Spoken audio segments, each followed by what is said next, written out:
Hi, I'm Kelly Thomas. Welcome to Ingenious Baby. Every week I'll interview leading experts to help you help your child reach their full potential so that your child can become all that they were born to be. Welcome to this baby. What is the key to raising a brilliant child? Today we're here with Dr. Kathy Hirsh-Pasek, a psychologist at Temple University and author of more than 14 books, including Becoming Brilliant: What Science Tells Us About Raising Successful Children. She'll tell us what skills our children will need to become successful adults and provide parents with practical tips they can use to help develop them. Kathy, thank you so much for being here. It is a pleasure. Why did you write this book now? I wrote this book now because there is a rift, a huge rift between what we know in the science of learning and what we are doing with our children. And we all want to have kids who are successful and who are bright and who are happy. And yet what we're doing is we're getting so fearful that sometimes we're turning our children into little robots who have to sit and memorize things rather than really getting a love for what learning and social skills are all about. So what is a brilliant kid? What do you define as a successful child? I am so glad you asked. I think most of us would agree on what counts as a successful child. I mean, as a mom, I wanted my kids to be happy, to be healthy, to be thinking, to be caring, not the kids who would shut the door in the face of someone, to be collaborative, and we wanted them to grow up to also be creative and competent, critical thinkers, and responsible citizens for tomorrow. And every time I ask a parent, is this what you want for your child? They all go, well, of course, we want them to be smart, but we want them to be nice too. And what we hear on the other side is that maybe brilliance is just about doing great in mathematics and in reading and in your science scores. Yes, that's true. We want our children to do well in school, but it's not all there is. So what are the skills that they actually need then to be successful? You will not believe the first one, getting along with other people. Kind of shocking, right? So everyone focuses on IQ, or being academically smart. No, exactly. And it turns out that if you don't know how to get along with other people, to build communities, and you don't have the social skills to stop yourself before you do something stupid, that you're not ever going to build the skills that you need to do well in that classroom. So our first skill is collaboration, getting along with others.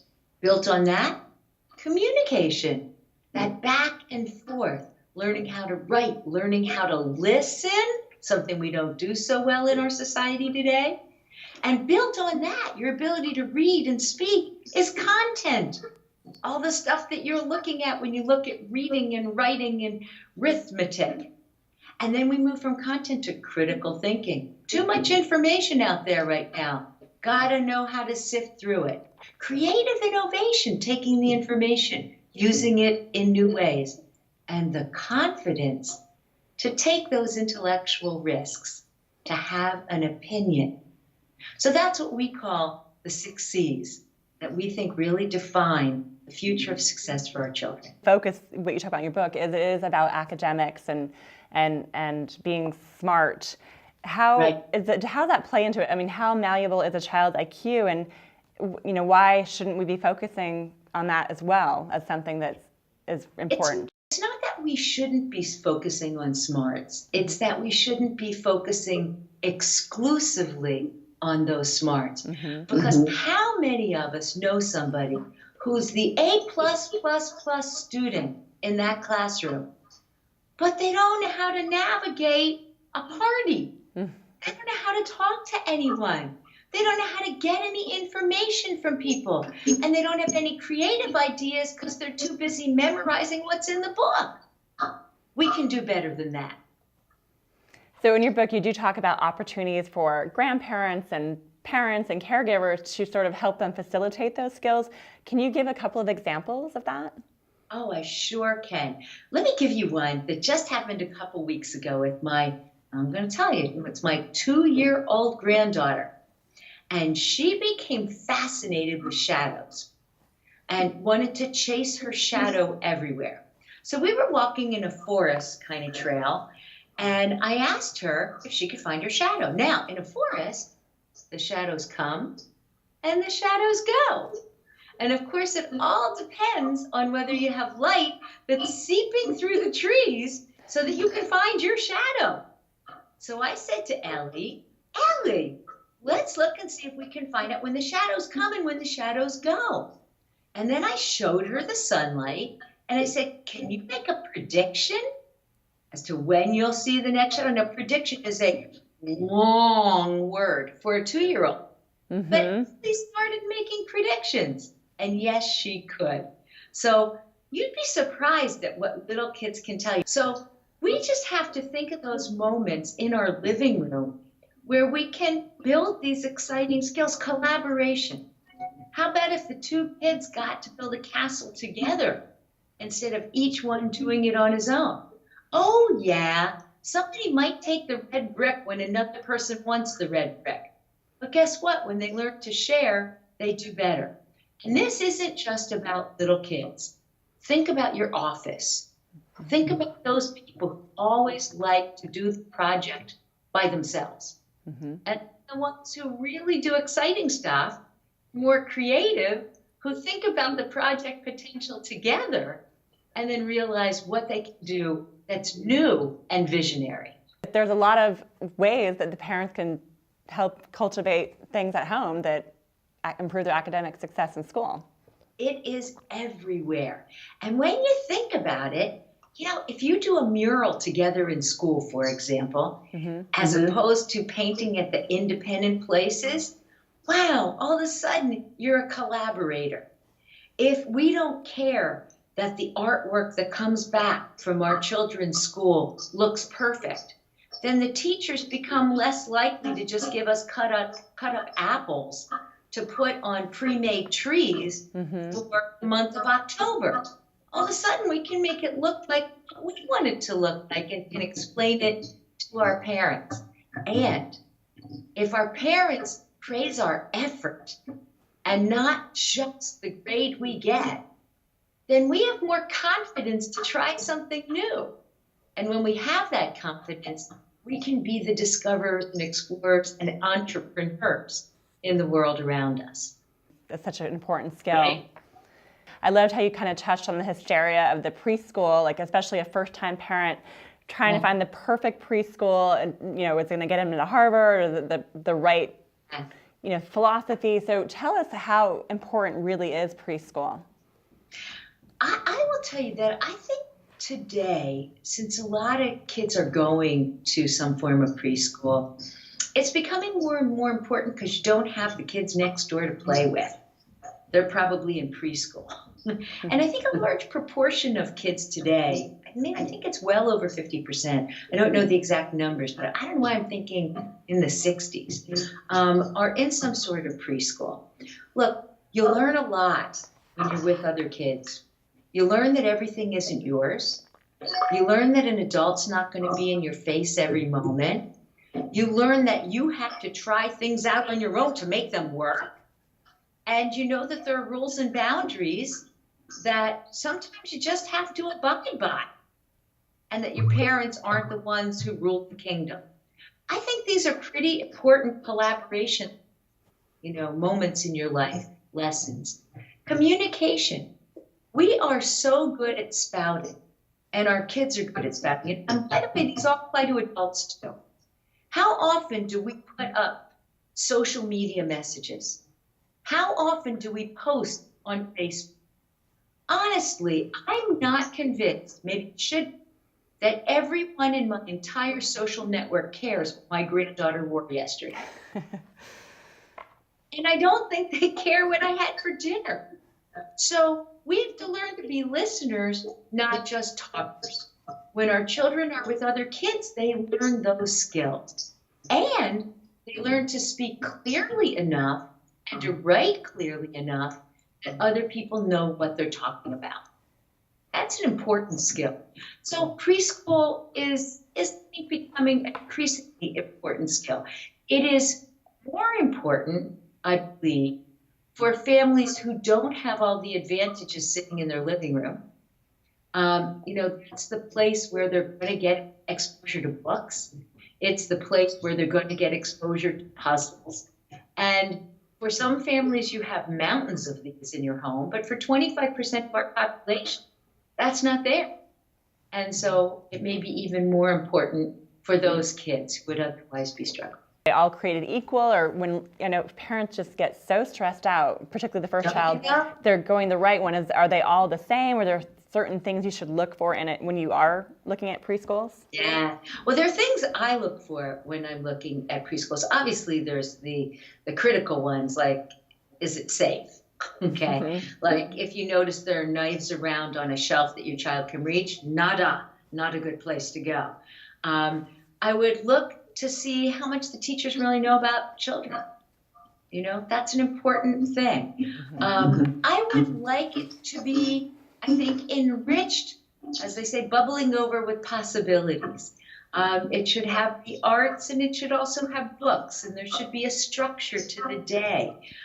More and more people are talking about academically infused preschools. That doesn't mean academic, but it means that there's opportunities to do a little science or opportunities to do a little math. Again, more important for those children who wouldn't have it in their kitchen and living room, but kind of fun. There's no reason why science experiments can't be so darn fun. So I look for that. I look for ratios. I look to make sure that the teacher-child ratio means my child is going to get some attention. I look to make sure that the toys and books on the shelf are at a level that my child can reach them. I look to make sure that not every art project is cookie cutter. And I listen for the sounds in the room. And if I don't hear some calamity, I'm not happy. If the children are sitting at desks in rows and just doing exactly what they're supposed to, I don't want schoolmarm in preschool. In fact, I don't want it in my formal education either. I want children to have a voice and children to be able to be explorers and discoverers in their environment. Let me give you a tweet. Children learn best when they are active, when they are engaged with the material, when it's meaningful to them, when they are socially interactive, and when there's a learning goal. That's when they learn best. So look for those environments. A big part of your book is to get parents or people caring for the children to kind of supplement what is going on in school. Is there anything else that you would recommend for that preschool age they should be doing to help outside of school, other than? Well, I think the outside of school is actually really important, and we don't give it enough credit. 20% of a child's waking time is in school. Mm-hmm. That means 80% of their waking time is out of school. Now, I want us to think about that. 80% of your child's waking time is out of school. Now, you're in Marin County, so I know that your parents are going to rush to do the calculations. But we have checked this. There's summertime, right? Mm-hmm. There's nighttime when they get home from school. There's weekends. When you put all of that in the mix, 80% of your child's time, waking time, is out of school. So my question back to parents is, what are we doing with it? And a lot of our parents will answer that they're parking their children in front of apps. And that is a big deal because there are 120,000 so-called educational apps for preschoolers on the market right now. Wow, 120,000. Right? Wow, yeah. Let's look for a couple good ones. I don't mind Electronic Age. It's pretty cool. But we don't need to park our children. Our children can go in the backyard and they're fine. Yeah, you should watch them. Someone should watch them. But they're going to be fine. They can play with construction toys. Would you believe that playing with blocks, playing with those train sets, And all different sorts today. You have the magnet blocks, you have the wooden blocks, you have the Lego blocks. Would you believe that that's building STEM? Now, we never think about it, but it turns out that and our ability to control ourselves socially together, they control for 78% of what you're going to look like when you enter school in the math domain and STEM domain. Oh my gosh. Are we taking time to tell stories and let our children tell stories? Oh, sometimes they might not be great stories, but even 2-year-olds have something to tell you about their day. In fact, we use this great technique on Skype. It's called the story of today. And the kids tell me the story of today, and I love listening. And you can get some of those stories, because you know how our kids always tell us nothing? Mm-hmm. What would not? Nothing, nothing, nothing. Yeah, right. yeah. You have a 4-year-old. All right. Do you know the names of all the kids in your 4-year-old's class? I do. Good. All right. So now you can ask questions to say, so did Jeremy play with the blocks today? No, Jeremy painted. Oh, what did Jeremy paint? Notice now you're getting the whole day. So tell stories at night. It's a good tip. And read books before you go to bed. And let your children help you, if you dare, in the kitchen when you're preparing for dinner. That's a chemistry experiment. So use our time wisely and let our kids have a little time to play with the forts and building things out of pillows, because they love it and they learn from it. What do you think some of the biggest mistakes that parents make with raising their young children in the early years?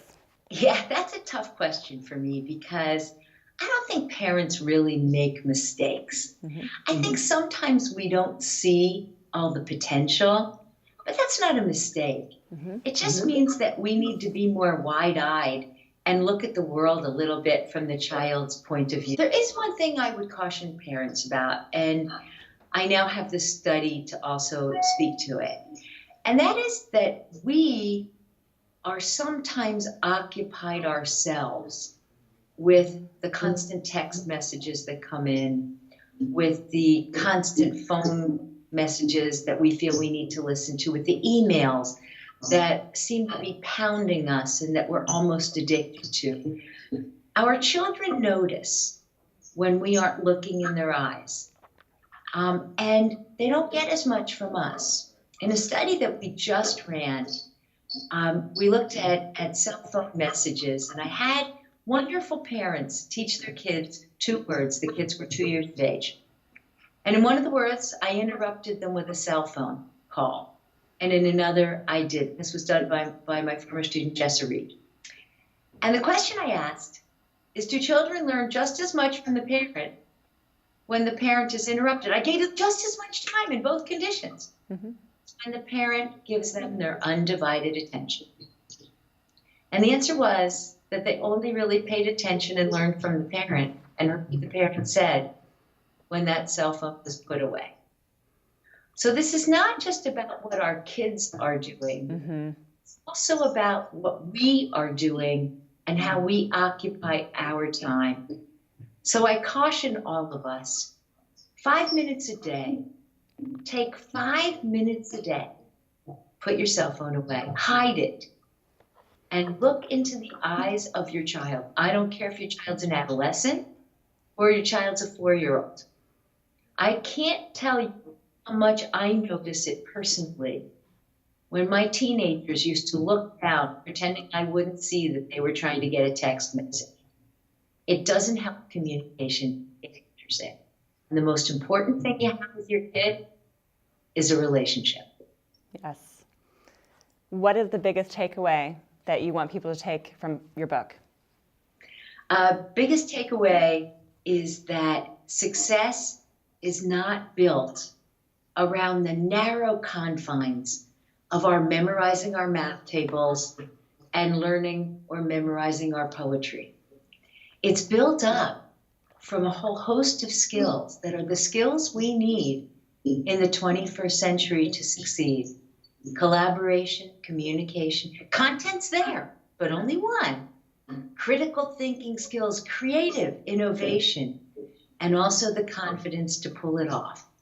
If we want our children to succeed in a world that is filled with information, where you and I read the equivalent of 74 newspapers a day, then we must prepare them to learn and to love learning. And these are not soft skills. They're the foundation for all learning that will come through a lifetime. For more information about your research and work, where can people go? Well, that's a great question. So we have a Twitter account, which is Kathy, Kathy, and Ro 1. And we do tweet out the latest research when we find it from all over, so parents can be kept, right up to the last minute of what's happening. You can also come to my website. I do update it frequently. We'd love your thoughts on the book and on the activities, and we'd like to build from there. Thank you so much for being here and sharing all of your knowledge and giving us really great tips to help us with our own children. I really appreciate you coming on the show today. Well, thank you so much. And I'll be out in the Bay Area giving a talk in March with the Bay Area Discovery Museum, which is a museum I love, love, love. Would love to see any parents who want to come to the talk. If you know someone who'd be a great fit for the show, come on over to ingeniusbaby.com and share your tips and story ideas.